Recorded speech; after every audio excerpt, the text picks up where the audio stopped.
దేవునికి మహిమ కలుగును గాక. దేవుని వాక్యాన్ని చదువుకుందాం. అపోస్తలుడైన పౌలు గారు కొరింథీయులకు రాసినటువంటి మొదటి పత్రిక 10వ అధ్యాయము 31వ వాక్యాన్ని, కాబట్టి మీరు భోజనము చేసినను పానము చేసినను మీరు ఏమి చేసినను సమస్తమును దేవుని మహిమ కొరకు చేయుడి. చూశారు కదా వచనాన్ని. కొరింథీయులకు రాసిన మొదటి పత్రిక 10వ అధ్యాయము 31వ వచనంలో దైవజనుని యొక్క నోట నుండి పలకబడుతున్న ఒక శ్రేష్టమైనటువంటి మాట. అందరూ నా వెనకాల చెప్పండి మాటను, నాతో చెప్పండి. కాబట్టి మీరు భోజనము చేసినను పానము చేసినను మీరేమి చేసినను సమస్తమును దేవుని మహిమ కొరకు చేయుడి. మరోసారి చెబుదామా? సమస్తమును దేవుని మహిమ కొరకు చేయుడి.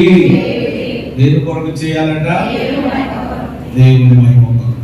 మనం ఏం చేసినా ఒక్క మాటలో చెప్పాలి అని అంటే, మనము భోజనము చేసిన, చెప్పండి, మనము మంచినీళ్ళు త్రాగిన, ఏం చేసినా సంథింగ్ దేవునికి మాత్రం చెప్పండి ఏమి కలగాలి? మహిమ కలగాలి.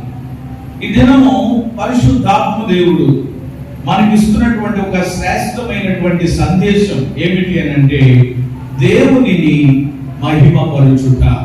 చెప్పండి అందరి మాట, దేవునిని మహిమపరచుట. ఆయన స్వరక్తము చేత సంపాదించబడినటువంటి ఆయన ప్రజలమైనటువంటి మనము ఆయనను మహిమపరిచే వారిగా ఉండాలి. దేవుడు అసలు మనలను ఎందుకు కలుగు చేశాడు?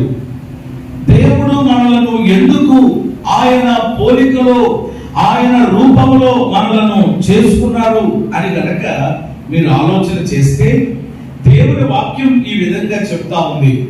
యెషయా ప్రవచన గ్రంథము 43వ అధ్యాయము 7వ వచనములో రాయబడినటువంటి మాట ఏమిటి అని అంటే, యెషయా గ్రంథము 43వ అధ్యాయము 7వ వచనములో ఉన్నటువంటి మాట, నా మహిమ నిమిత్తము నేను సృజించిన వారిని, నా నామము పెట్టబడిన వారిని. ఇక్కడ రాయబడినటువంటి ఒక శ్రేష్టమైనటువంటి మాట ఏమిటి అని అంటే, నా మహిమ నిమిత్తము నేను సృజించిన వారిని అనే మాట. అంటే దేవుడు మనలను ఎందుకు సృజించాడు, లేక దేవుడు మనలను ఎందుకు కలుగ చేశాడు? మీరు ఎప్పుడైనా ఆలోచన చేశారా?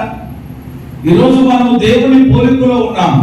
మనుషులంగా మనము దేవుని యొక్క రూపంలో ఉన్నాం. అంటే దేవుడు తన పోలికను మనకిచ్చాడు, దేవుడు తన రూపాన్ని మనకిచ్చాడు. ఒక మాటలో చెప్పాలి అని అంటే, ఆయన స్వహస్తములతో మనలను నిర్మించాడు. ఎలా నిర్మించాడు చెప్పండి? అంటే మనం ఏమై ఉన్నాము? ఆయన చేతి. కాబట్టి ప్రియమైన దేవుని బిడ్డలారా, ఆయన రూపంలో ఆయన పోలికలో చేయబడినటువంటి మనము ఎందుకు సృజించబడ్డాం? అసలు ఎందుకు దేవుడు మనలను ఎవరిని సృజించాడు లేక నిర్మించాడు, ఈ శ్రేష్టమైనటువంటి జీవితాన్ని మనకిచ్చాడు అని ఎప్పుడైనా మన యొక్క జీవితం ఎవరి వెనుకాల ఉన్నటువంటి ఆ పరమార్థం, మన జీవిత పరమార్థం ఎవరు మనము ఎరుగుతున్నామా? ఒక్కసారి మీరు కనుక ఆలోచన చేస్తే, దేవుని పిల్లలమైన మన జీవిత పరమార్థం ఏమిటి అని అంటే, చెప్పండి, మనలను సృజించిన దేవునిని మహిమపరచడమే. చేతులెత్తి స్తోత్రం చెప్పండి. దేవుని మహిమపరచడం. ఇక్కడ మీరు గమనించండి, ఆయనను మహిమపరచాలి అని అంటే, మొదటిగా ఆయన ఎవరో మనకు తెలియాలి. ఆయన ఎవరో మనకు తెలిస్తేనే చెప్పండి ఆయన ఏం చేయగలుగుతాం. ఇప్పుడు ఇంటికి వచ్చినటువంటి వ్యక్తి ఎవరో మీకు తెలిసినప్పుడు ఆయన్ని మీరు ఏం చేస్తారు? ఏ విధంగా గౌరవిస్తారో అంటే చాలా మంది మన ఇళ్ళకి వచ్చి వెళ్తా ఉంటారు, కానీ అందరినీ ఏమండి మనం ఏం చేయలేము. ఓకే, అందరి తోట అయితే ఏం చేస్తాం? ఆ గేటు దగ్గర ఏం చేస్తాం? ఒక ఆయన పెద్ద బ్యాగ్ వేసుకుని వస్తూ ఉంటాడు. వస్తున్నాడా మీ ఇంటికి? బ్యాగ్ వాళ్ళు వస్తున్నారు కదా ఈరోజు. ఏమంటే ఆ సంచి వెనకాలే ఉంటుంది అనమాట. ఒక్కోసారి అనిపిస్తుంది ఎంత భారం మోస్తున్నాడో బాబు ఈ సహోదరుడు. మొన్న అడిగేశాను నేను ఆఖరికి, బాబు ఎలా మోస్తున్నామయ్యా అంటే, మరి ఏం చేయాలండి పాస్టర్ గారు? మొయ్యాలి కదండి, పొట్ట కోసం మరి ఏదో ఒకటి చేయాలి కదా. ఓ మంచిది, నడానికి కట్టేసుకున్నాడు పెద్ద బ్యాగ్. ఏమన్నా అందులో పలానా వాళ్ళు మీరే ఇంటి దగ్గర ఖాళీగా ఉండి మీరు మామూలుగా ఉంటారు కదా, అందులోకి అందరి చేతుల్లోనికి ఏమొచ్చేసింది?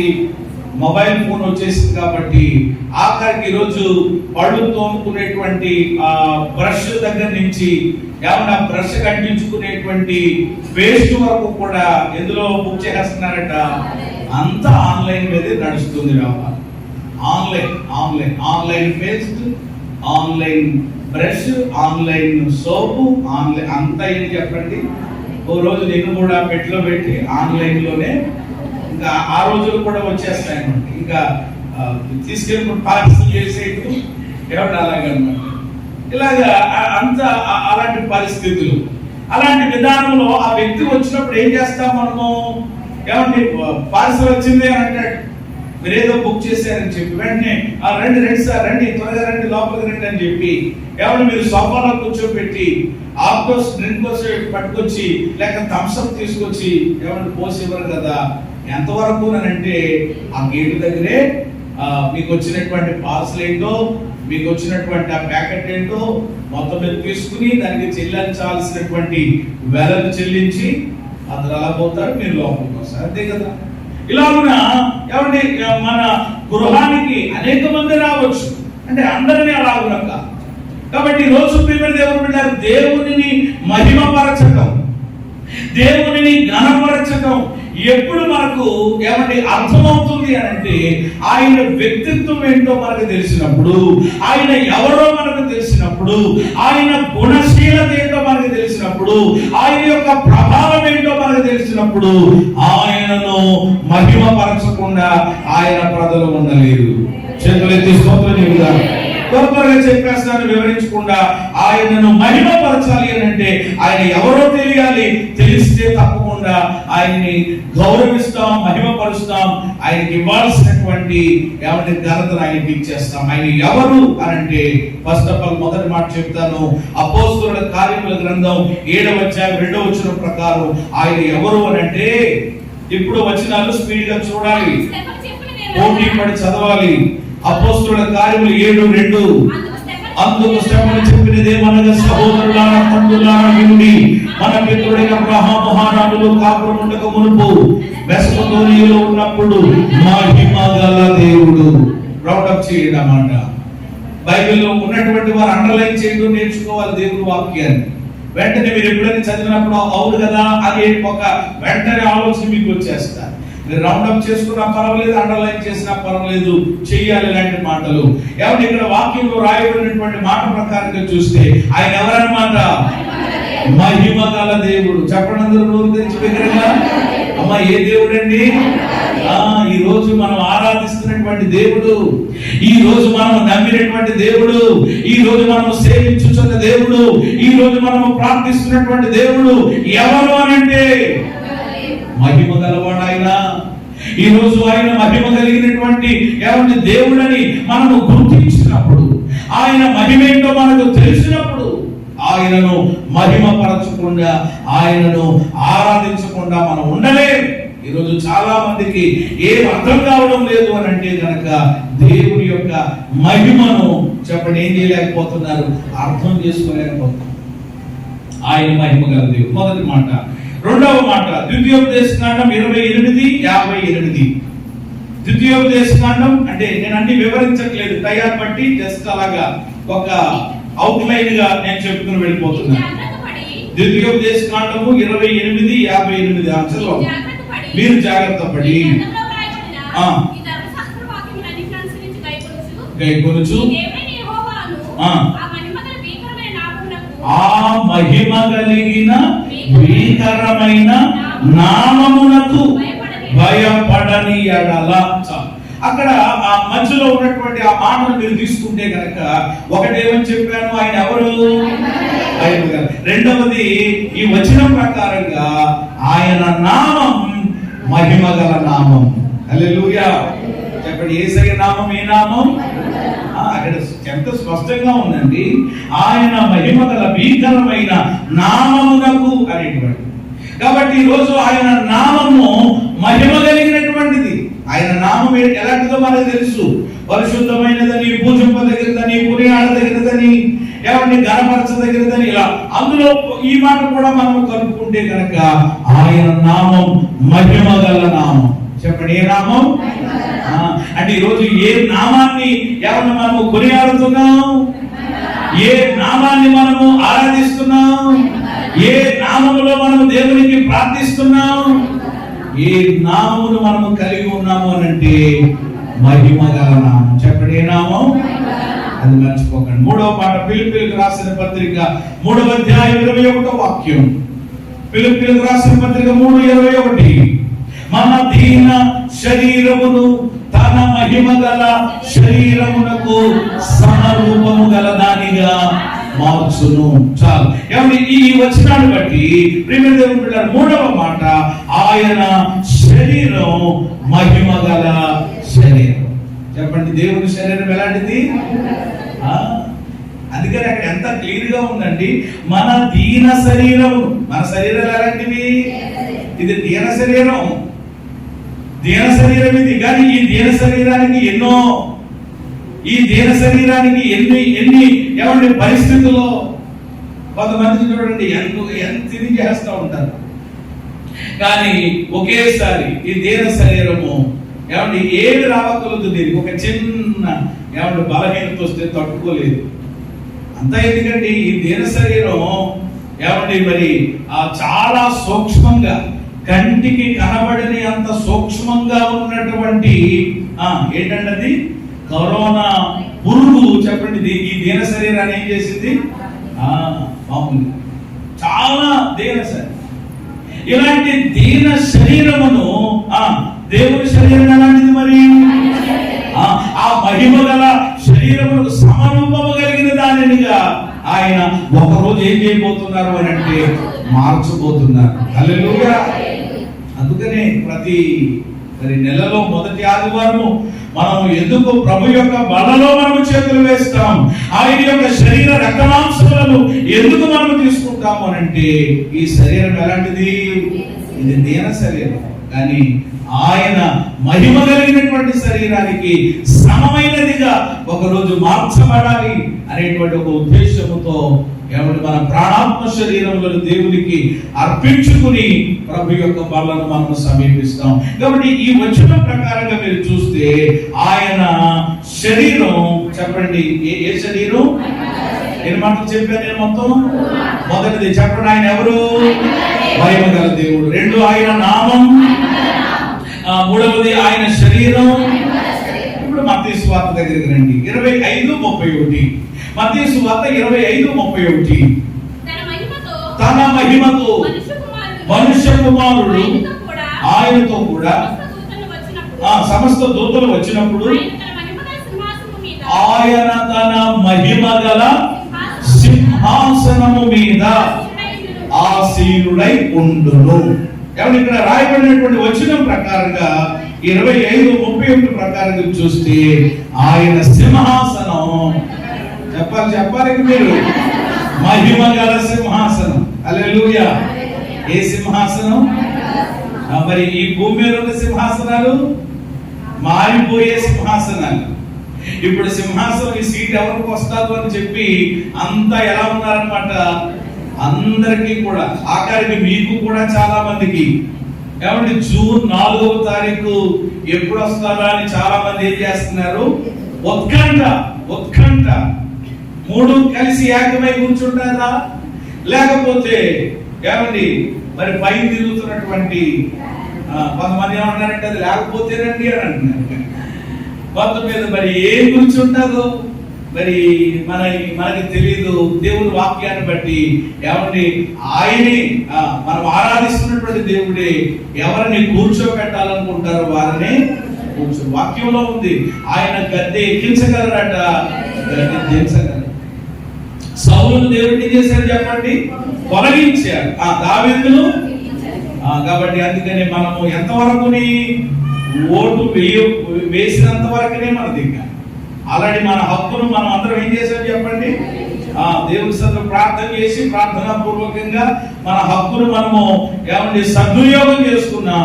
ఇక తీర్పు యెహోవా వశం. దేవునికి స్తోత్రం చెప్పండి.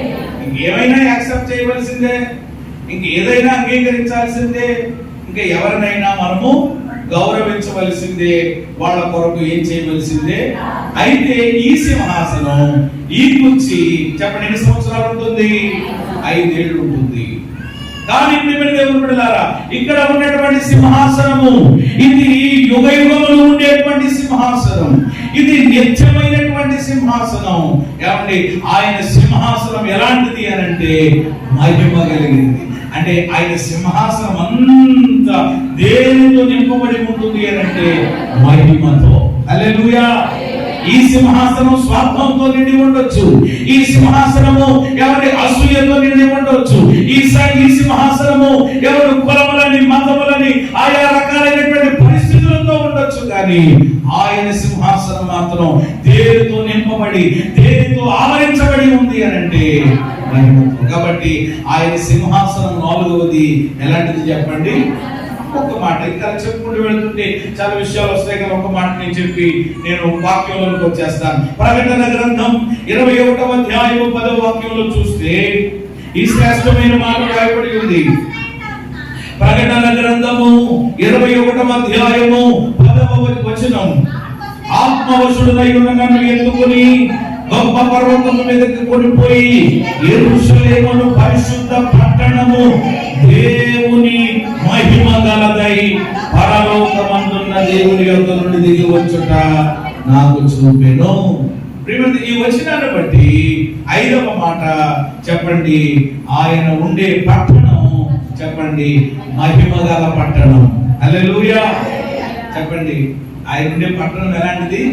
అది ఆ పట్టణం పేరేంటి? పరలోక పట్టణం. ఆయన ఉండే పట్టణం ఏంటి? ఆ పరలోక పట్టణమే ఎలాంటిది అని అంటే పరలోక పట్టణము నిండా చెప్పండి ఏముందట? మహిమే. చూస్తారన్నమాట కూడా 21వ అధ్యాయంలోనే ఆ గంభీరమైనటువంటి మాట ఏమంటే అక్కడ రాయబడి ఉంటుంది. 23వ వచనం, 21, 23, ఆ పట్టణములో ప్రకాశించడానికి సూర్యుడు చంద్రుడు దానికి అక్కరలేదు, దేవుని మహిమయే దానిలో ప్రకాశించుచున్నది, గొర్రె పిల్లయే దానికి. ఇంకా పట్టణానికి ఎవరు అక్కర్లేదు? సూర్యారావు గారితో పని లేదు, చంద్రరావు గారితో పని లేదు. అక్కడ సూర్యారావు గారు చంద్రరావు గారు ఎవరు ఉండరు. అక్కడ ఉండేది ఏమిటి అని అంటే దేవుని మహిమ. చేతులు ఎత్తి స్తోత్రం చెప్పండి. అలాంటి మహిమ గల పట్టణాన్ని దేవుడు మనకి ఇవ్వబోతున్నాడు.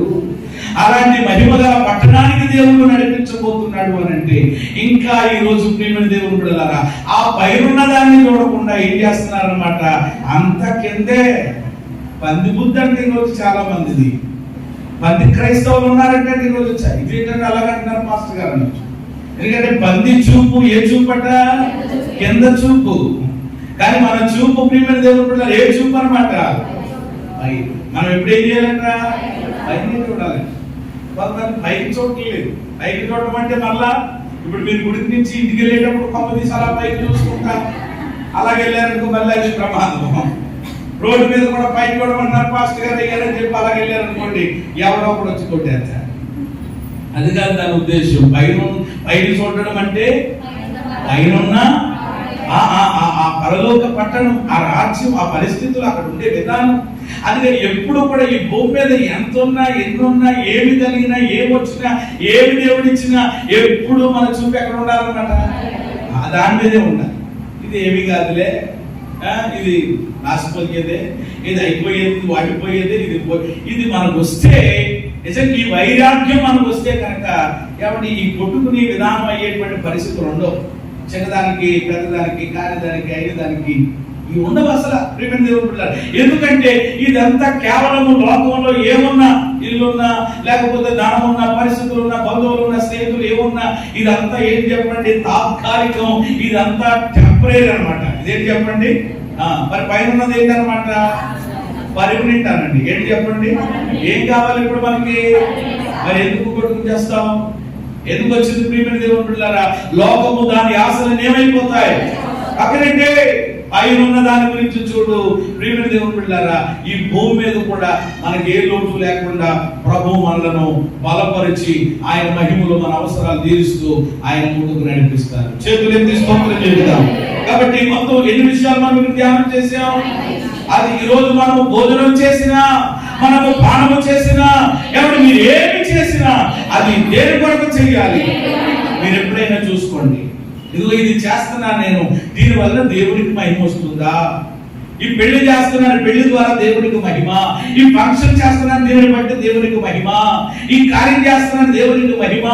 ఎవ్రీథింగ్, ఏదైనా కానీ అది మనం చూసుకోవాలి తప్ప ఏమన్నా నాకు పేరు రావాలి, నాకు గొప్ప రావాలి, ఒరే ఏం పెట్టాడ్రా, ఏం కట్టాడ్రా, ఏం చేశాడ్రా అని ఊరంతా చెప్పుకోవాలి. ఇది మనకు అక్కర్లేదు. నువ్వేం చేయి, నువ్వు వేసే ప్రతి అడుగులో, మనం చేసే ప్రతి పనిలో చెప్పండి ఎవరికి గ్లోరీ, ఎవరికి రావాలన్నమాట. అది చాలా మన జీవితాన్ని నిజంగా సార్థకమైనట్టు. అంతేగాని ఈరోజు ఆ దేవుడి నామం మహిమ అయితే ఏమైంది, దేవుడి నామము ఎవరిని కనపరచవాలి, నాకేమైంది అని ఈరోజు ఏమని ఏమాత్రం కూడా ఈరోజు దేవుని పిల్లలు ఈ విషయంలో ఆలోచన చేయకపోతే ఎలాగా ఒకసారి ఆలోచన చేయండి. మనం ఆయనను మహిమపరచాలి. మనల్ని సృజించింది కూడా దేవుడు ఆయనను మహిమపరచటానికే అని మనం తెలుసుకున్నాం. అయితే ఇప్పుడు ఆయనను మహిమపరచాలంటే ఆయన ఎవరో తెలియాలి. తెలిస్తే ఆయన మహిమపరుస్తాం అని మనం ధ్యానం చేశాం. ఇప్పుడు నేను 5 మాటలు నేను చెప్పాను. ఆయన ఎవరు అని అంటే కనుక మొదటి మాట, ఆయన ఎవరంటే మహిమగల దేవుడు. చెప్పండి అందరూ ఇప్పుడు విన్నారు కనుక. ఆయన ఏ దేవుడు? ఆయన మహిమగల దేవుడు. 2 ఆయన నామం మహిమగల నామం. 3 ఆయన శరీరం. 4 ఆయన సింహాసనం. ఆయన ఉండే పట్టణం. ఇంత మహిమే మహిమే మహిమే. అందుకనే మహామహిమతో నిండిన కృపా సత్య సంపూర్ణుడా ఇశ్రాయేలు స్తోత్రములపై ఆసీనుడా యేసయ్యా నా స్తుతుల సింహాసనం నీకోసమే యేసయ్యా మహామహిమతో సంపూర్ణుడా. ఆయనే చెప్పండి దేనితో నిండిపోయి ఉన్నాడట, మహామహిమ. అలాంటి గొప్ప దేవుణ్ణి మనము కలిగి ఈరోజు మరి ఆయన్ని మహిమపరుస్తున్నామా, లేక ఆయన్ని మనము అవమానపరుస్తున్నామా? ఎవరికి వాళ్ళని పరిశీలన చేసుకోవాల్సినటువంటి అవసరత. అయితే దేవుని వాక్యంలో నుండి కొన్ని మాటలు బైబిల్లో ఎవరు దేవునిని మహిమపరిచారు, ఎవరు దేవుని మహిమపరిచారు, అలాగే ఎలా దేవుని మహిమపరచాలి, 2 అందులోనే వస్తాయి. ఎవరైనా పిల్లలు బయటకు తీసుకెళ్ళండి కొంచెం. ఎవరు దేవుని మహిమ పరిచారు, జస్ట్ అలాగా కొంచెం గాలి వేసుకుంటుంది. ఎవరు దేవుని మహిమ పరిచారు, ఎవరిని ఎలా మనకు దేవుని మహిమపరచాలి అనేటువంటి విషయాల్ని దేవుని వాక్యములో నుండి ఏమంటే మరి ఒకే సువార్తలో నుండి నేను మీకు జ్ఞాపకం చేస్తాను. ఒకే బుక్ లో నుండి, లూకా సువార్తలో నుండి చాలా త్వరగా, అంటే అన్ని విషయాలు ఇప్పుడు నేను చెప్పకపోవచ్చు సమయాన్ని బట్టి. మీరు ఎవరు కూడా కంగారు పడకండి. పాస్టర్ గారు ఏంటి అలాగన్నారు, మళ్ళా మేమేమో వంట చేసుకోకుండా వచ్చేసాం, తీరానేమో ఈయన అప్పుడు ఎవరు మహిమపరుస్తారని చెప్తున్నారు. బాబు ఈ లిస్ట్ అంతా తీస్తారేమో బాబు, ఇప్పటికే ఒక లిస్ట్ అయింది, మళ్ళా ఇంకో లిస్ట్ ఏంటని చెప్పి అడిపోకండి. ఏమండి ప్రియమైన దేవుని బిడ్డలారా, పరిశుద్ధాత్ముడి యొక్క ఏమండి ప్రేరణను బట్టి ఏమండి ఎప్పుడు దేవుడు నన్ను ఆపమంటాడో అప్పుడు నేను ఆపేస్తాను. ఏమండి ఎందుకనంటే నేను ఎవరి కంట్రోల్లో ఉన్నానన్నమాట, మీ కంట్రోల్లో కాదు, పరిశుద్ధాత్మ కంట్రోల్లో. దేవునికి స్తోత్రం కలిగింది. మీరు కూడా ఎవరి కంట్రోల్లో ఉండండి, దేవుని కంట్రోల్.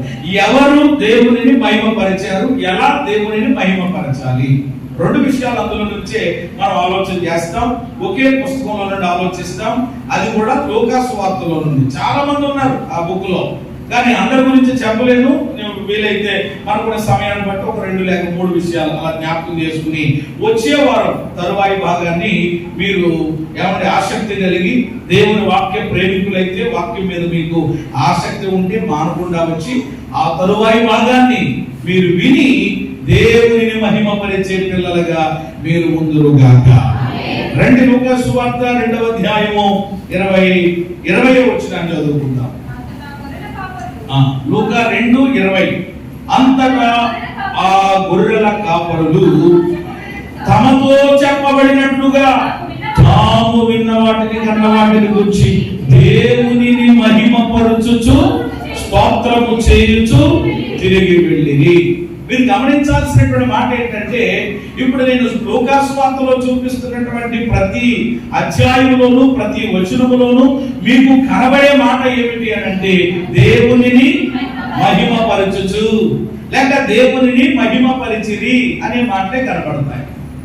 ఉన్నారు కొంతమంది పరిశుద్ధ గ్రంథం నిండా బైబిల్ యొక్క ఏమండి మరి ఇదిగోతండి ఈ వేద గ్రంథములో ఎంతో మంది దేవునిని మహిమపరిచిన వాళ్ళు ఉన్నారు. వాళ్ళు అంటున్నారు, ఏమండి వీళ్ళు ఒకవేళ ప్రియమైన దేవుని బిడ్డలారా భౌతికంగా ఒకవేళ మరణించినప్పటికీ కూడా, భౌతికంగా వాళ్ళు ఈ లోకములో లేని వారిగా లేక దేవుని సన్నిధికి వెళ్ళినటువంటి వారిగా ఉన్నప్పటికీ, వారు ప్రియమైన దేవుని బిడ్డలారా మృతులై ఉన్నప్పటికీ కూడా వాళ్ళ యొక్క అనుభవము ద్వారా ఏమంటే వాళ్ళు దేవుని ఎడల కనపరిచినటువంటి ఆ విశ్వాసము ద్వారా ఈ రోజు వారు మనతో ఏం చేస్తున్నారు అని అంటే మాట్లాడుతూ ఉన్నారు. హల్లెలూయా. భౌతికంగా లేరు కానీ ప్రియమైన దేవుని బిడ్డలారా వాళ్ళ జీవితం మాట్లాడుతుంది. ఇదిగో మేము దేవుడు మహిమపరిచాం, మేము దేవుడు మహిమపరిచాం. నువ్వు మహిమపరిచావని నీ బ్రతుకులో నీకు వచ్చిందా దేవుడు మహిమపరచడం అని అంటున్నారు వీళ్ళు. ఒక రకంగా చెప్పాలి అని అంటే వీళ్ళందరూ మనల్ని చెప్పండి ఏం చేస్తున్నారు అన్నమాట. అర్థం కాలేదు మీకు? సవాల్ చేస్తున్నారు. హల్లెలూయా. వీళ్ళందరూ మనల్ని ఏం చేస్తున్నారు? ఓయ్ యేసుక్రీస్తు మహిమ మందిరంలో ఉన్నటువంటి ఓ దేవుని పిల్లలారా, ఓ బయటిలో ఉన్నవారలారా, ఓ ప్రార్థనా పరిచర్యలో ఉన్నవారలారా, ఓ పురుషులారా, ఓ స్త్రీలారా, ఓ యవనస్తులారా, ఓ చిన్నపిల్లలారా అని చెప్పి వాళ్ళు మనల్ని పిలిచి మరి అంటున్నారు, ఇదిగో మేము దేవుని ఏం చేశాం? మహిమపరిచాం. ఇదిగో మా క్రియల ద్వారా మహిమపరిచాం, మా యొక్క నడవడిక ద్వారా మహిమపరిచాం, మా యొక్క జీవితం ద్వారా మహిమపరిచాం. అందుకనే పరిశుద్ధాత్ముడు మా పేర్లు ఎక్కడ రాయించాడు? డాక్టర్ గారిని ప్రేరేపించి. ఎవరిని ప్రేరేపించి? ఎవరా డాక్టర్ గారు? అంగిరెడ్డి గారా? అనుకోకండి ప్రియమైన దేవుడు, ఈయనే ఈ సువార్త రాసింది ఎవరన్నమాట? లూకా కదా, వైద్యుడు ఆయన. ఆ డాక్టర్ గారిని దేవుడు ప్రేరేపించి, ఆ డాక్టర్ గారిని దేవుని యొక్క గొప్పతనం గురించి ఆయన తెలుసుకుని ప్రియమైన దేవుడు బిడ్డలారా దేవునిని మహిమపరిచినటువంటి వాళ్ళని గురించి కూడా రచయిత ఈ యొక్క పుస్తకములో ఈ లూకా అనేటువంటి సువార్తలో రాయడం అనేటువంటిది నిజంగా ఎంత గొప్ప విషయం. కాబట్టి మొట్టమొదటిది ఎవరు దేవునిని మహిమపరిచారు అని అంటే మీకు ఆల్రెడీ విషయం అర్థమైపోయింది. చెప్పండి చెప్పండి. గొర్రెల కాపరులు. ఎవరండి వీళ్ళు? క్రిస్మస్ ఇంకా రాలేదు కదండి, మొన్నే వెళ్ళింది కదండి అని అంటే ప్రియమైన దేవుని బిడ్డలారా దేవుని వాక్యాన్ని మనం ధ్యానం చేసేటప్పుడు ఆ సందర్భం రావాలనేటువంటిది ఏమీ లేదు. ప్రియమైన దేవుని బిడ్డలారా ఆ టైంలోనే మాట్లాడుకోవాల్సినటువంటిది ఏమైనా విధానం ఏమీ లేదు. ఇక్కడ మనం ఆలోచన చేస్తే ఈ గొర్రెల కాపరులు నిజంగా చెప్పాలి అని అంటే వీళ్ళు ఈ గొర్రెల కాపరులు ఎలాంటి వాళ్ళు అని అంటే సామాన్యమైనటువంటి వ్యక్తులు. వీళ్ళు ఎవరు చెప్పండి? సామాన్యమైనటువంటి వాళ్ళు. అంతగా వాళ్ళకి ఈ లోక సంబంధమైన లేకపోతే ఏమండి ఈ యొక్క మరి పుస్తకాలకు సంబంధించినటువంటి అంత గొప్ప పెద్ద జ్ఞానము వాళ్ళకి లేదు. చెప్పాలి అని అంటే జ్ఞానం లేని వాడిగా ఉన్నా, ఎవరి సామాన్యమైనటువంటి వ్యక్తులుగా ఉన్నా, ఎవరిని లేని పరిస్థితులలో ఎవరి వాళ్ళు ఉన్నప్పటికీ కూడా గొప్ప విషయం ఏమిటనంటే వాళ్ళు కూడా దేవుని ఏం చేశారు? ఈరోజు ప్రేమ దేవుని బిడ్డలారా, నువ్వు ఎలాంటి దానివి, ఎలాంటి పరిస్థితి అనేటువంటిది కాదు. మనం దేవుని మహిమపరిచేటువంటి వరసలో ఉన్నామా? ఈ గొర్రెల కాపరులు దేవుని మహిమపరిచారంట. ఎలాగ వీళ్ళు మహిమపరిచారు? చాలా క్లియర్ గా అక్కడ వాక్యంలో రాయబడ్డది. కన్న వాటిని, విన్న వాటిని కూర్చి మహిమపరచుచు స్తోత్రం చేయించు వెళ్ళి. కాబట్టి ఇక్కడ వాళ్ళు ఎలా దేవునిని మహిమపరిచారు అని కనుక మనం ఆలోచన చేస్తే, వీళ్ళు దేవునిని మహిమపరచడంలో మనకు కనబడేటువంటి ఆ విషయం ఏమిటి? ఎవరు వీళ్ళు దేవునిని మహిమపరిచారు అని చెప్పడానికి ఏమిటి గుర్తు అని అంటే కనుక ఏమంటే ఏం కనబడుతుంది అని అంటే కనుక ప్రచురం అనేటువంటిది కనబడుతుంది. ఏం కనబడుతుంది అంటే వీళ్ళు దేవుని ఏం చేశారనమాట? ప్రచురపరిచారు, ప్రచారం చేశారన్నమాట. అంటే వాళ్ళు కళ్ళతోటి ఏదైతే చూశారో, ఎవరి చెవులతోటి ఏదైతే విన్నారో దాని గురించి ఏం చేశారు? ప్రచురపరిచారు. ఈ రోజు ప్రియమైన దేవుడు బిడ్డలారా, మరి ఈ రోజు నువ్వు ఆరాధిస్తున్నటువంటి దేవుడు ఎంత గొప్ప దేవుడో నీకు తెలుసు. ఎవరైనా చూడండి, సందర్భం వచ్చింది అనుకోండి, మైక్ కట్టుకున్నారనుకోండి, ఇంకా ఎంత గొప్ప దేవుడు అండి బాబు ఆయన, నిజంగా నా నిజమే నువ్వు అన్నది. అయితే కేవలం ప్రియమైన దేవుని బిడ్డలారా, ఎవరి మందిరంలో ఎవరిని నిలబడినప్పుడు, కనబడినప్పుడు ఏదో ఎవరు ఒక చోట ప్రియమైన దేవుని బిడ్డలారా ఒక చిన్న విషయం చెప్పేసి మనము ఆగిపోవడం కాదు, కానీ ఆ దేవుని యొక్క గొప్పతనం ఎరిగి ఉన్నటువంటి మనము మనకి సమయము దొరికినప్పుడల్లా, అవకాశము దొరికినప్పుడల్లా మన బంధువులకి, మన స్నేహితులకి, ఎవరి ప్రతి ఒక్కరికి కూడా ఆ దేవుని యొక్క గొప్పతనముల గురించి, ఆ దేవుని యొక్క ప్రేమల గురించి అనేకులకు చెప్పండి. ఏం చేయాలి? మనం చూడండి, గడిచినటువంటి దినాల్లో ఎంతో మంది ఏమండి 100 లేకపోతే 200 లేకపోతే ఒక ప్యాకెట్ లేకపోతే ఒక బాబులో ఏదో ఇస్తాను అని అంటే చెప్పండి, అందరూ ఏం చేశారు? మామూలుగా ఆ నెల రోజులు కూడా చాలా మంది అంట పని చేసుకోలేదని అంటారు. యవనస్తులైనటువంటి వాళ్ళు చాలా మంది కూడా ఇంకా పనిలోకి వెళ్ళలేదట. ఎందుకని? పొద్దున్న వెళ్ళినా, సాయంత్రం వెళ్ళినా, మధ్యాహ్నం వెళ్ళినా చేతికేమో బాటిల్, ఏమండి బండిలోనేమో పెట్రోలు, ఏమండి అలాగే జేబులో వస్తున్నాయి కదా, పట్టుకుని వెళ్ళి ఏదోటి మొత్తం మీద అలాగని ఇలాగని చూసారా? ప్రచారం క్యాన్వర్సింగ్ వస్తారా? క్యాన్వర్సింగ్ మేము వస్తాం. సువార్త దండయాత్రకు వస్తారా? ఇప్పుడు ఆరాధన అయిపోయిన తర్వాత మధ్యాహ్నం 4 గంటలకి యేసుక్రీస్తు మహిమ మందిరములో ఉన్నటువంటి దేవుని పిల్లలందరూ, పోయిన వాళ్ళందరూ కూడా మీరు వచ్చినట్లయితే చక్కగా మనం పాటలు పాడుకుంటూ అలాగా మరి బంగారమ్మ కాలనీ, ఇంద్రమ్మ కాలనీ, ఆ డ్రైవర్ కాలనీ చూసుకుని అలా నేరుగా మళ్ళా అడ్డదారి పట్టుకుని అలా ఇంద్రమ్మ కాలనీకి వెళ్ళిపోయి అంత దేవుని యొక్క ప్రేమను చక్కగా ప్రకటన చేసుకుని ఆ సాయంత్రానికి వద్దామనంటే ఎంతమంది? మళ్ళా ఇలాంటి పెట్టారేంటి? ఇలాంటి ఆలోచనలు వస్తాయి మన పాస్టర్ గారికి. అదే మరి ఇక్కడికి జెండా పట్టుకుని మొత్తం మీద వచ్చేసింది, రికార్డ్ అంతా వచ్చేసింది. 10 డాన్సులు కూడా అక్కడ ఎగురుతుందంట, తిరుగుతుంది.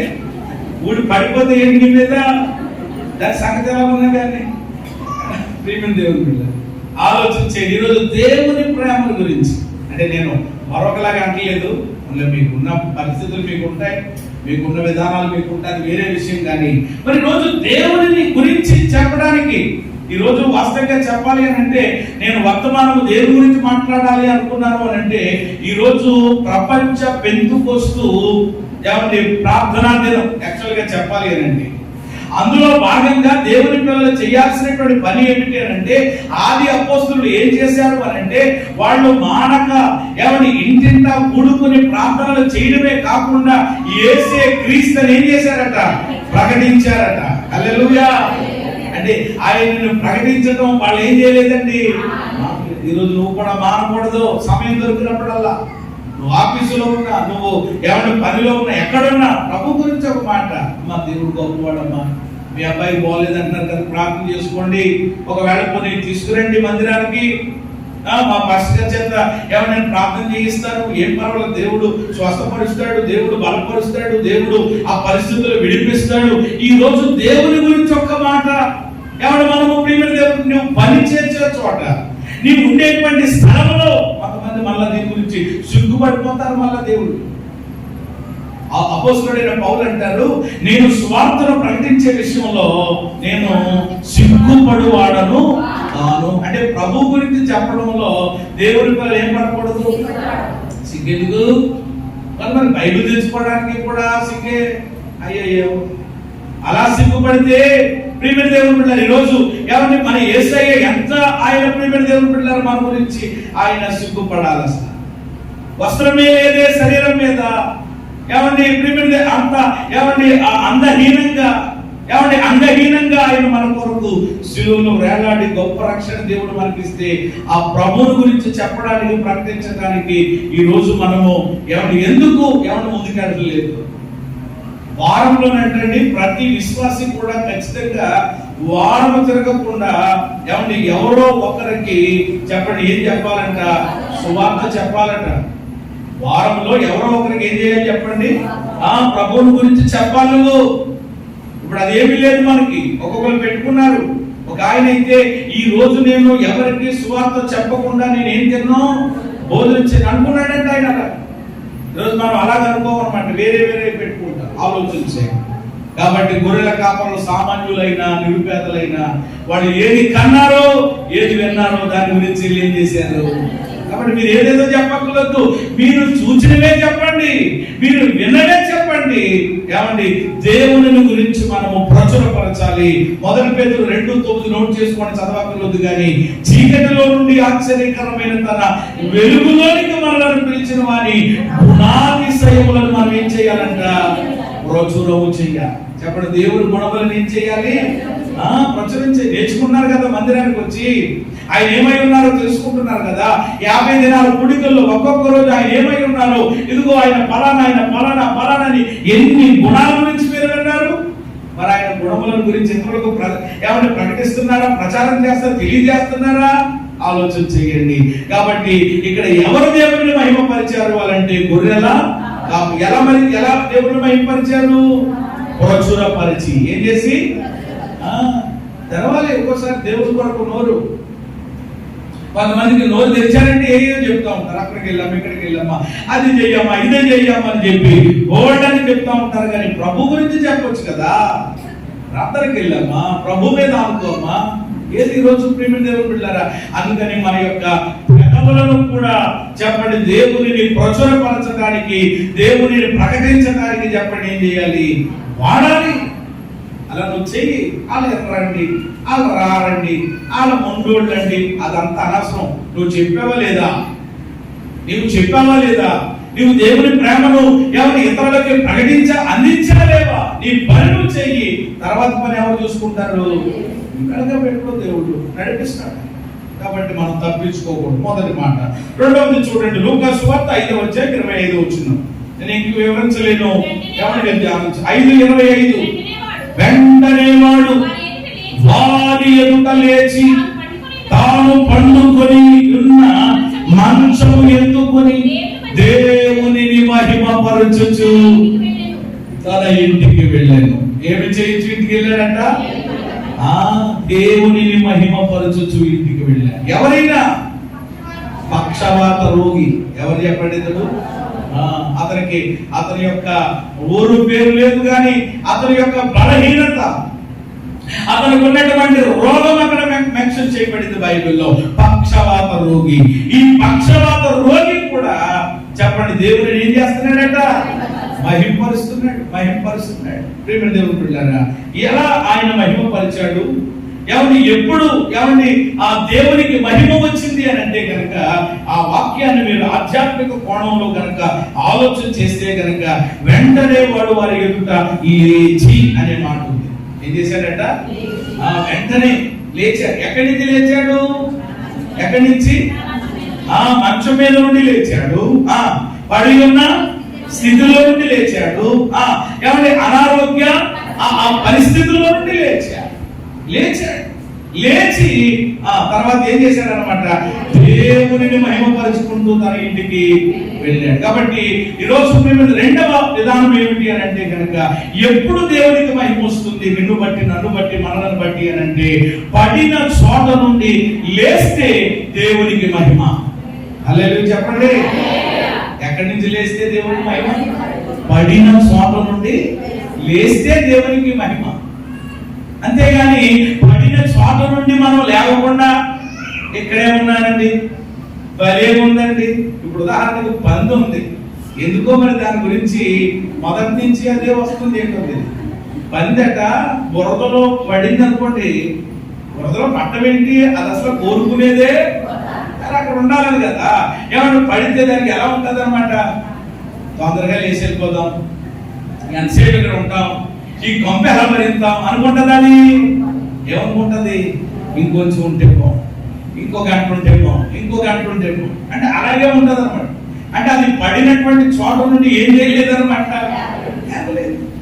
అదే కనుక ప్రియమైన దేవుని బిడ్డలారా, కుందేలు ఉందనుకోండి, కుందేలు ఉందనుకోండి, ఆ కుందేలుని మీరు పట్టుకెళ్ళి కనుక అది అసలు పడదు, అసలు కుందేలుకు బురదంటేనే ఇష్టం ఉండదు. అందుకనే కుందేలును పట్టుకోవడానికి ఏమంటే వాడేటువంటి మరి చిట్కాల్లో ఒక చిట్కా ఏమిటి అని అంటే, ఆ కుందేలు ఎక్కడైతే ఉంటాయి కదా, ఏమంటారు అట్లని, బొరియలు బాగా చెప్పారు బ్రదర్. ఆ బొరియల దగ్గర ఏం చేస్తారన్నమాట, ఏమంటే బురద పట్టుకెళ్ళి అంటిస్తారట, బురద ఏమంటే. కాబట్టి అది దానికి ఇష్టం ఉండదు, ఏదో రకంగా దాని మొత్తం మీద పట్టుకోవాలనేటువంటి విధానం వాళ్ళకి కలిగి ఉండేటువంటిది. అంటే ఈ రోజు ప్రియమైన దేవుని బిడ్డలారా, దేవుని యొక్క పిల్లలంగా ఏమంటే ఏ పరిస్థితుల్లో మనం పడ్డామో, ఎలాంటి విధానంలో పందిలో పడింది, దానికి అక్కడే ఏమంటే చక్కగా హాయిగా ప్రశాంతంగా ఉంటుంది.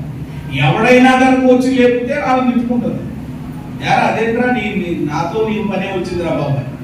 అయితే ఈ రోజు కొంతమంది పడినటువంటి స్థితిలో ఇక్కడే బాగుంది, ఇలాగే బాగుంది, ఇక్కడే ఉంటే మంచిగా అని అదే పరిస్థితుల్లో ఉండిపోతున్నారు. కానీ అది సరైనటువంటి విధానం కాదు. సరేలే, తెలుసో తెలియకో కాలు జారైపోయో, స్లిప్ అయిపోయో, లేకపోతే ఎవరొకడు వచ్చి తోసేసో నువ్వు పడ్డావు. అయితే దేవుని వాక్యం ఏం చెప్తుంది అని అంటే, ఆ పడినటువంటి చోట నుండి, స్థలం నుండి చెప్పండి ఏమవడం, మనం లేవాలి. లేస్తేనే చెప్పండి దేవునికి ఏం కలుగుతుంది. అలా బైబిల్లో చాలా మంది లేచారు. ఉదాహరణకు దావీదు ఉన్నాడు. దావీదు ఒక సమయంలో ఆయన ఒక బలహీనతలో పడిపోయాడు, ఒక పాపంలో పడిపోయాడు. పడినా కానీ ఏమన్నా దావీదును బట్టి తర్వాత ఇప్పటికీ కూడా ఎందుకు మహిమ దేవునికి వస్తుంది అని అంటే కనుక, పడిన చోటనే అతను ఏమవ్వలేదు, ఉండిపోలేదు. చెప్పండి ఏం చేశాడు. అందుకని 40వ కీర్తన చదివారు మీరు ఎప్పుడైనా, నాశనకరమైన గుంటలో నుండి, చీకట గల దొంగ ఊపిలో నుండి ఆయన నన్ను నా పాదములు ఎక్కడ నిలబెట్టాడు, బండ మీద. కాబట్టి ఈరోజు మనం పడిపోయిన స్థితిలో నుండి కొంతమంది పడిపోయి అక్కడే కూర్చుంటున్నారు అన్నమాట. ఇదే బాగుంది, ఈ పాపమే బాగుంది, ఈ పరిస్థితే బాగుంది, ఈ విధానమే బాగుంది అనుకుంటే ఒక రోజు నాడు అదే నిన్ను నాశనం చేస్తాడు, అదే నిన్ను ప్రియమైన దేవుని బిడ్డ ఇబ్బందికి గురి చేస్తుంది. కాబట్టి సహజం, మనం మనుషులుగా ఉన్నాం కాబట్టి పడిపోవడం అనేటువంటిది చెప్పండి ఏమిటి, సహజం, జరిగేటువంటిది. కానీ పడినటువంటి మనము చెప్పండి ఏం చేయాలన్నమాట, తిరిగి లేవాలి. దేవుడికి స్తోత్రం చెప్పండి. లేస్తేనే దేవునికి ఏంటి. దావీదు గారి గురించి చెప్పుకున్నాం కదా మనము. ఏమండి మరి ఆయన పడిపోయిన అలా ఉండలేదు, లేచాడు, అలా తప్పు దిద్దుకున్నాడు, దేవుని కొరకు రోషంగా మళ్ళా బ్రతికాడు. ఆ ఒక్క విషయంలో తప్ప ఇంకెక్కడా కూడా ఆయన ఏం చేయలేదట. దేవుని వాక్యం చెప్పేది ఆయన గురించి. కాబట్టి ఈ రోజు ఎప్పుడు దేవునికి మహిమ వస్తుంది అంటే, పడిన చోట నుండి మనం ఏమైనప్పుడు ఆత్మీయ స్థితిలో ఎక్కడ నువ్వు పడిపోయావు, ఏ విషయంలో పడిపోయావు. కాబట్టి ప్రకటన గ్రంథం 2వ అధ్యాయంలో ఆ ఎఫెసు సంఘంతో కూడా చెప్పినటువంటి మాట, ఇదిగో నీవు ఏ స్థితిలో నుండి పడితివో అది మరలా నువ్వేం చేయాలి, జ్ఞాపకము చేసుకుని అక్కడ నుండి నీవు. ఈరోజు కొంతమంది లేవట్లేదు అనమాట, అక్కడే కూర్చుంటున్నారు, ఇక్కడే బాగుంది అనుకుంటున్నారు. ప్రమాదం నీకు అది చాలా ప్రియమైన దేవుని బిడ్డలారా నష్టాన్ని తెచ్చి పెడతారు. లేవాలి, ప్రభు సహాయాన్ని కోరాలి, ప్రభుకి నీ యొక్క చేయి అందించాలి. ఆయన నిన్ను లేపుతారు. అప్పుడు మరలా నీవు బండ మీద నిలబడినటువంటి బిడ్డగా ఉంటే అప్పుడు చూసి ఒకప్పుడు ఒకవేళ ఆ వ్యక్తి అలా ఉన్నా, ఒకప్పుడు గడిచిన దినాల్లో ఆమె అలా ఉన్నా, అతడు అలా ఉన్నా కానీ ఈ రోజు అలా లేదండి. ఆ పరిస్థితుల్లో నుంచి బయటకు వచ్చేసారు.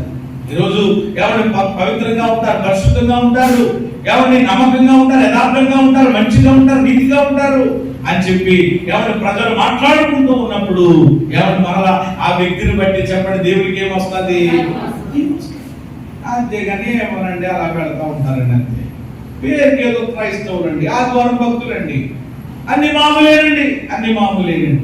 ఎక్కడ మహిమ? అందుకనే మిమ్మల్ని బట్టి అన్య జనుల మధ్యలో నా నామము చెప్పడమేమైపోతుంది. కాబట్టి ఈరోజు ప్రేమ పడడం సహజం, కానీ పడినటువంటి చోట నుండి ఏమవ్వాలి? అతడు లేచి చెప్పండి ఏం చేశాడట? దేవునిని మహిమపరచుచు తన ఇంటికి. కాబట్టి ప్రేమ దేవుని పక్షవాతం గురించి చూస్తున్నా. ఇంకొక మాట చెప్పి నేను ముగించేస్తాను.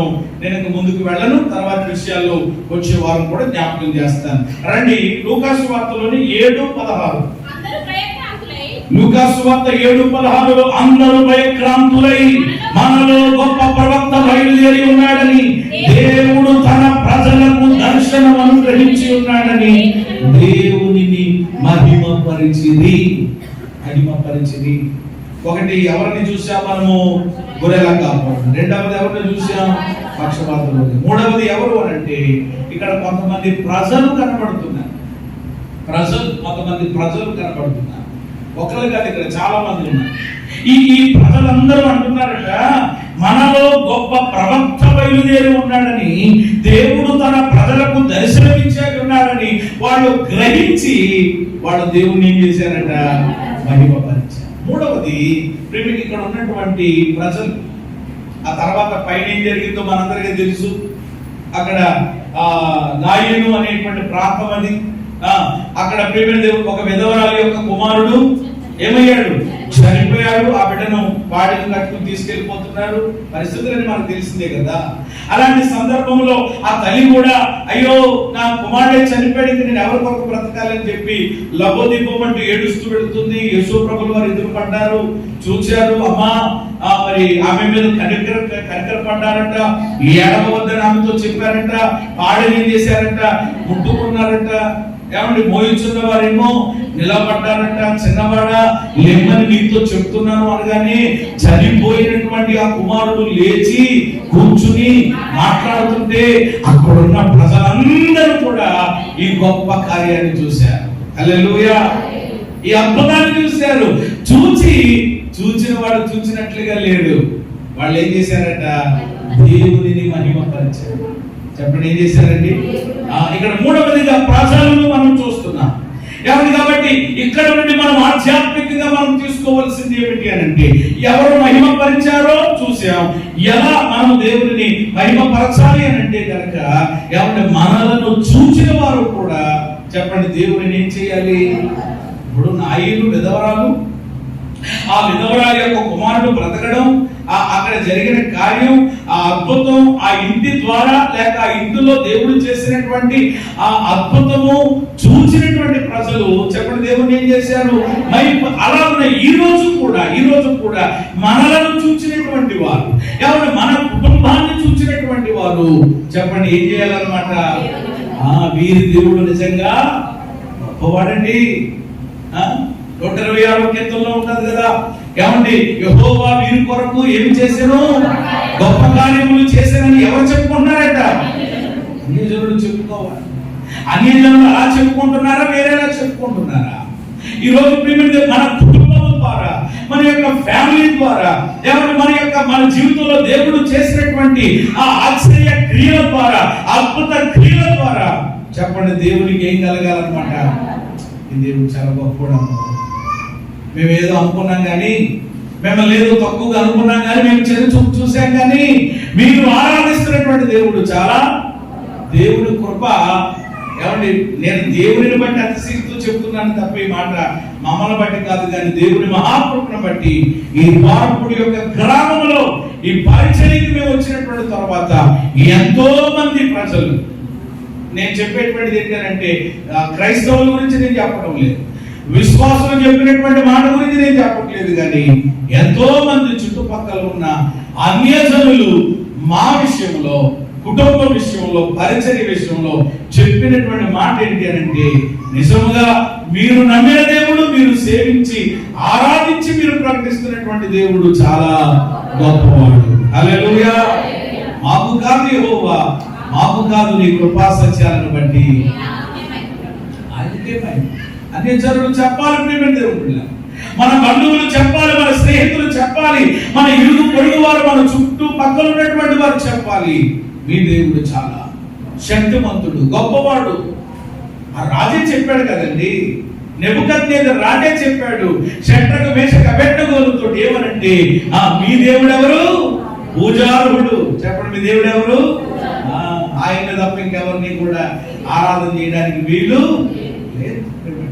కాబట్టి రోజు ఆలోచన చేయండి, అలాగున్న మనలను బట్టి లేక మనలను చూసిన వారు దేవుని మహిమపరుస్తున్నారా, లేక దేవుని మనలను బట్టి అవమానిస్తున్నారా, లేక మనలను బట్టే దేవునికి అవమానం కలుగుతుందా అనే ప్రశ్న నా మట్టుకు నేను, మీ మట్టుకు మీరు ఎవరి మట్టుకాలు చేసుకోవడం చాలా మంచిది నిజంగా. అందుకనే మత్తయి సువార్త 5:14 మనందరికీ తెలిసినటువంటి మాట, 5:16 చివరి మాటగా చదవండి, ప్రార్థన చేసుకుందాం. మత్తయి సువార్త 5:16 మనుషులు మీ సత్క్రియలను చూచి పరలోకమందున్న మీ తండ్రిని మహిమపరచునట్లు వారి ఎదుట మీ విలువని చేయండి. మనుషులు చెప్పండి, ఎవరిని మహిమపరిచేటట్లు? దేవుణ్ణి మహిమపరిచేటట్లు. దేనిని బట్టి అని అంటే మన క్రియలను బట్టి. చెప్పండి, దేనిని బట్టి? ప్రజలు దేవుడిని ఎప్పుడు మహిమపరుస్తారు?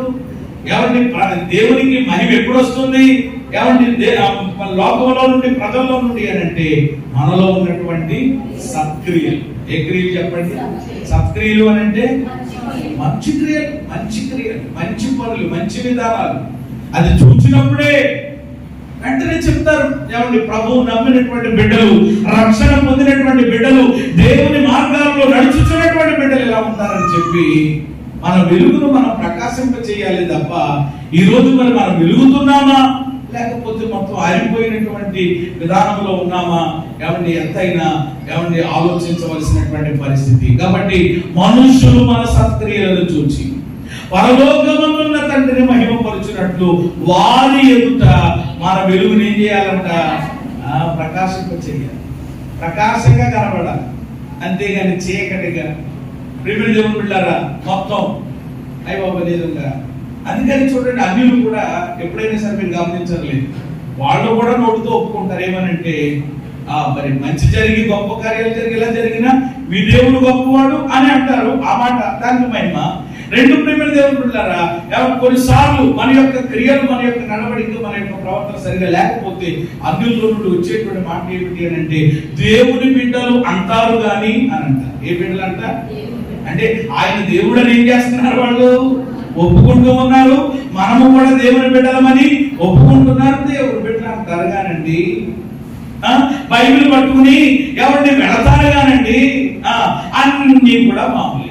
మీకు తెలియదు కానండి పాస్టర్ గారు అని మళ్ళా కొంతమంది అన్యులు చెప్తా ఉంటుంటే ఏం చేయాలి? ఇంకా ఎటు చేయలేక కొన్నిసార్లు అలా దేవుని సన్నిధిలో ప్రభు కానీ మీకు తెలియదు కానండి బైబిల్ బాబుడిది ఏమంటే నోరు కాదండి. కొంతమంది అంటారు మూసినదండి బాబు, ఏమండి పట్టండి బాబు, ఏమండి గంపండి బాబు, ఏమండి ఇలా ఏంటి మాటలు అసలు? ఈ ఎవరికి అసలు దేవుని పిల్లలకు ఆపాదించాల్సినటువంటి మాట్లాడతారని చెప్పండి ఒకసారి. కానీ కాదు అంటే, ఎందుకంటే మన మాటలు మృదువుగా, మన మాటలు ప్రేమగా, మన మాటలు చక్కగా ఉండాలని తెలుసు కదా. అలాగే మనం ఇంకా మన మందిరానికి వచ్చి నేర్చుకుంటాం. అలా నేర్చుకోకపోయినా కానీ ఆ మాట ఈ మాట విని అంటే దేవుని బిడ్డలంటే ఇలా ఉండాలన్నమాట అనేటువంటి ఒక ఆలోచన మనకు వచ్చేసింది. ఎప్పుడైతే మనం వెంటనే దేవుని బిడ్డలు అంటారు కానీ అని వెంటనే కానీ అన్నారంటే నేను మీకు తెలుసు కదా తర్వాత ఏం జరుగుతుందో. కానీ అన్నారు మన విషయంలో అంటే ఏమొచ్చిందనమాట? గూని తర్వాత హాని. కాబట్టి అది రాకుండా మన క్రియలను బట్టి చెప్పండి దేవుని నామం ఏం చేయబడాలి? పరిశుద్ధాత్ముడు మనతోటే మాట్లాడుతున్నారు. ఏమాత్రం ఎవడ అనుమానం లేదు. రోజు ప్రియమైన దేవుని బిడ్డలారా, నాతో కలుపుకునే మాటలు చెప్తున్నాను తప్ప ఎవడు నన్ను వేరు చేసుకునేవి చెప్పడం లేదు. ఈరోజు నా ద్వారానైనా, నా కుటుంబం ద్వారానైనా, ఈ పరిచర్య ద్వారానైనా ఈ యేసుక్రీస్తు మహిమ, అందుకని దేవుడు ఇచ్చిన గొప్ప కృప కూడా, మన మందిరానికి ఇచ్చినటువంటి పేరు కూడా యేసుక్రీస్తు. ఏ మందిరం అంట? మహిమ మందిరం. ఈ మహిమ మందిరం అనేటువంటి నామకరణం కలిగినటువంటి ఈ మహిమ మందిరంలో ఉన్నటువంటి ప్రతి విశ్వాసి ద్వారా, ప్రతి ఆత్మీయ కుమారుడు ద్వారా, కుమార్తె ద్వారా, ప్రతి బిడ్డ ద్వారా దేవుని యొక్క నామమే మహిమ పరచబడును గాక.